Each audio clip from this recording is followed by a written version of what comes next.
வணக்கங்க. இன்னைக்கு காலையிலேயே நான் புறாக்களுக்கு அரிசி போடுறதுக்காக வந்தேன். எங்க வீட்டு மாடி கதவ நான் ஓப்பன் பண்ணேன்னா, உடனே எல்லாருமே வந்துருவாங்க. நம்ம சாப்பாடு போட தான் வந்திருக்கோன்னு. அவங்களுக்கு எப்படி தான் தெரியும்னு தெரியாது.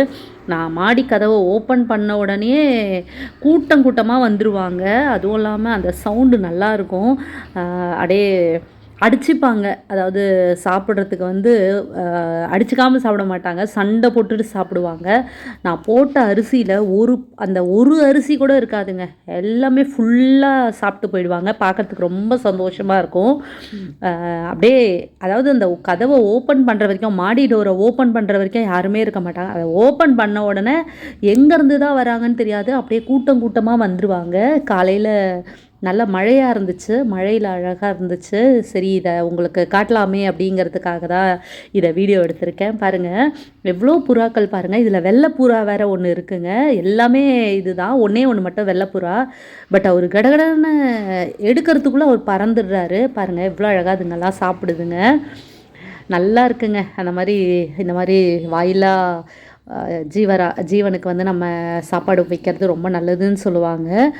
ஃபஸ்ட் டைம் வச்சேன். அதுக்கப்புறத்துலேருந்து பார்த்தீங்கன்னா, அதுங்க பாட்டு கரெக்டாக வந்துடுறாங்க. இப்போ நான் கதவை லாக் பண்ண உடனே திருப்பி போயிடுவாங்க. திருப்பி கதவை ஓப்பன் பண்ண உடனே யாருமே இருக்க மாட்டாங்க. ஓப்பன் பண்ணி ஒரு 5 மினிட்ஸில் எல்லாருமே வந்துருவாங்கங்க. இந்த கதவு ஓப்பன் ஆச்சுன்னா உடனே வந்துடுறாங்க. மேலே ஆட்கள் இருக்காங்க அப்படின்னு சொல்லிட்டு. ஸோ அரிசி, கோதுமை இதெல்லாமே ரேஷனில் நான் வாங்குகிற கோதுமை ஃபுல்லாக புறாக்களுக்குன்னு வச்சாச்சு. சில நேரங்களில் அரிசியும் போடுவேன், கோதுமையும் போடுவேன். அதுங்க சாப்பிட்டுட்டு எல்லாம் சாப்பிட்டு முடித்து ஃபுல்லாக காலியான பிறகு அவங்க பாட்டுன்னு பறந்து போயிடுவாங்க. எந்த தொந்தரவும் இல்லைங்க. என்ன ஒன்று, மாடியில் எதையுமே நான் காயெல்லாம் வைக்கவே முடியாது. ஏதாவது தானியங்கள்லாம் காய வச்சோன்னா அவ்வளோதான். துணியை மட்டும்தான் என்னை காய வைக்க விடுறாங்க. மற்றபடி எந்த பொருளையும் காய வைக்கவே விட மாட்டாங்க.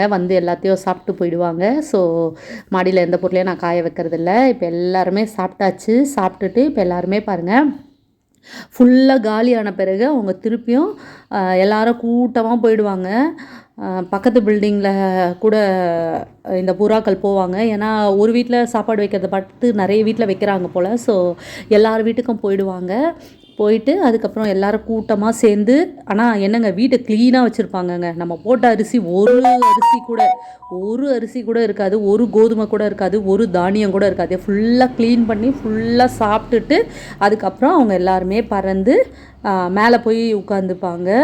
பக்கத்து வீட்டுக்கு போவாங்க. அப்படியே இது பண்ணுவாங்க. ஏன்னா நம்ம ஒரு சின்ன அசைவு கொடுத்தா டப்புன்னு அவங்க பறந்துருவாங்க. அதனால் கிட்ட போகக்கூடாது. அரிசி வச்சுட்டு நம்ம கொஞ்சம் தள்ளி வந்துடணும். அவங்க ஒரு சின்ன அசைவு கொடுத்தா கூட அப்படியே பறந்துருவாங்க. காலையில் இதை பார்க்கும்போது அப்படியே ரம்மியமாக இருக்குங்க. மனசு கொஞ்சம் கஷ்டமாக இருந்தால் கூட நான் இந்த இடத்துல நின்று இவங்களெல்லாம் பார்த்தேன்னு வச்சுக்கோங்களேன், அன்றைக்கி ஃபுல்லாகவே அந்த நாளே ரொம்ப நல்லாயிருக்கும். ரொம்ப ரம்மியமாக இருக்கும். அவங்க எல்லாருமே எவ்வளோ ஒத்துமையாக இருக்காங்க அப்படின்ற மாதிரி கூட தோணும். ஒருத்தர் வந்தவுடனே அப்படியே மொத்த பேரும் வந்துருவாங்க. ஸோ ஒரு ரம்மியமான ஒரு காட்சி. காலையில் இவங்களுக்கு சாப்பாடு போட்டுட்டு தான் நம்ம அடுத்த வேலையெல்லாம் போய் பார்க்கணும். ஸோ முடிச்சாச்சு. இப்போ இவங்க எல்லாருமே கிளம்பி போயாச்சு. நம்மளும் வீட்டில் போய் வேலையை பார்ப்போம். ஓகேங்க, இன்னொரு பதிவில் நான் உங்களை மீட் பண்ணுறேன்.